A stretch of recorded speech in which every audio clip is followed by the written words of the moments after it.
This lesson is going to take our list that we created in a previous video and turn it into navigation. And that's really the industry standard. You'll see most websites' navigation starts with a list as a base. So that's where we're going to pick up from.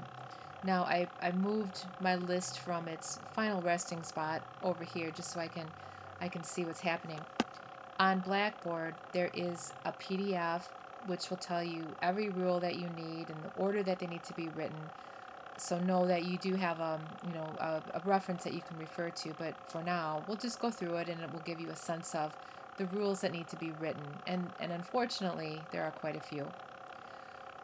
One thing you need to decide right off the bat with your list is, do you want your list to stay vertical and just kind of tweak it and turn it into a more lovely set of navigation, or do you want to take that list and, like we see at the bottom here, create a horizontal bar of navigation?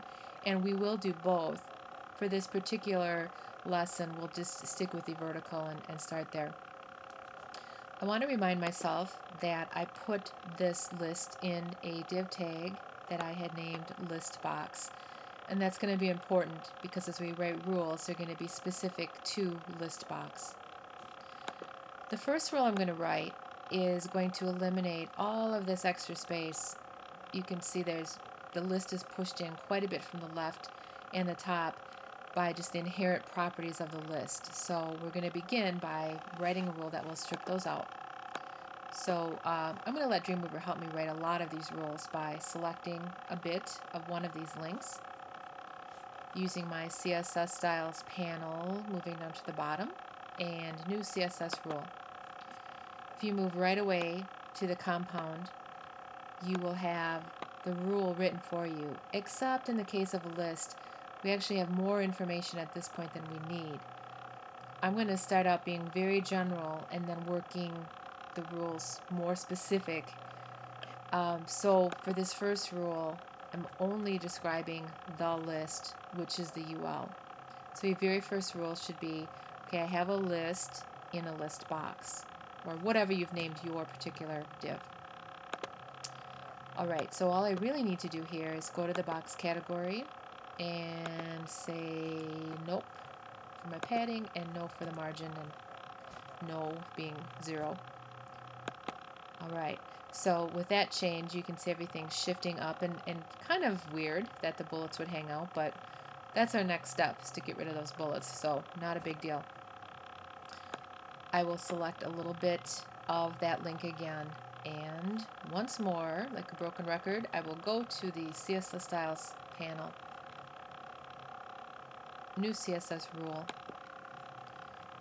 to the compound, and this time I'm writing the rule for the individual list item in the list in my div. So I'm going to eliminate that final marker there, the A. All we're really doing here is saying, we don't want that bullet at all. We either don't want it at all, or we're kind of do our own thing for the bullet. So for this one, I'm going to the list category, list style type. Nope, I don't want any of those, so none. Alright, so as soon as I clicked OK, bullets are gone. The next rule that we write is really the main property builder and the look that we want for our navigation. So like before, I'm just selecting a tiny bit of it, asking to create a new CSS rule, moving into the compound type, and now this is exactly what we want. I have a link. A is kind of a little nickname for link, which is in a list item, which is part of a list, which is part of this div tag. So really specific. This looks really nasty, but you just have to trust that someday you can do this without looking at your sheet of paper. Alright, well, I know that, and my apologies for not having this turned on for a reminder, but that text was white. I'm not going to do white on white now, so I'll just pick sort of a light color. Alright, I don't need the underline, so text decoration none. Okay, The next thing I want to do is start addressing this space here. I want to space these apart. I want to put our little asterisk in here. But in order to do both of those things, these links need to think of themselves as separate blocks on my page, just like an H tag would, just like a paragraph would. Those are block level items, are what you can build in margin and padding into. So I'm going to go first of all to the block category and choose display block. And as soon as we do that, you can see Dreamweaver's little reminder that each one of these is their own little section on the page now. Now that they are blocks, I can go to the box category and I can use some of the features like margin. So 20 pixels on the bottom of each one, maybe a little bit much, but just you can see the impact of that. All right, the other thing, there was that asterisk that we had sliced from our Photoshop document, and I want to bring that into the background of each one. So background category, background image, I will browse, and I had named mine bullet. All right, if I hit apply right now, that bullet, that image is doing what backgrounds do by default. It's repeating. Interesting, but definitely not the look that I want. So I need to let Dreamweaver know I don't want it to repeat. So background repeat, no repeat.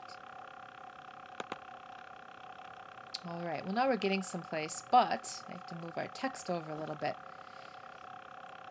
So keeping in mind again that this is a block, the space inside of each block is the padding.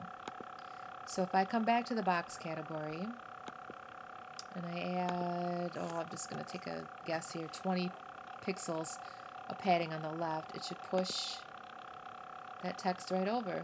Maybe that's a little bit much, but we'll back off of that a bit. Okay, that looks pretty good. One final rule that we'll build into this will be the interaction if our user is hovering over the links. And that's really expected, to have links and some sort of reminder that the color is changing, an underline is showing up, something different is happening. People expect that sort of validation that they're about to hit a link. So starting at the same exact spot, we'll highlight just a little bit. Back to what we've been doing, the CSS styles. I have my screen all goofed up here. Some technical difficulties, my apologies for that.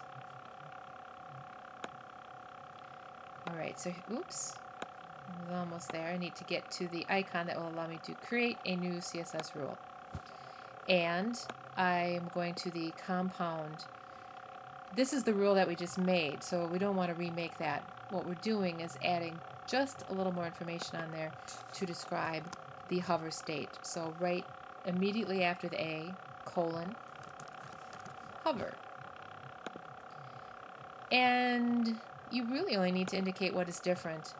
And maybe what I'll do is take that text and turn it into a lighter orange. And that is all that I will do for that. Okay, so coming up to live view then, I can test that.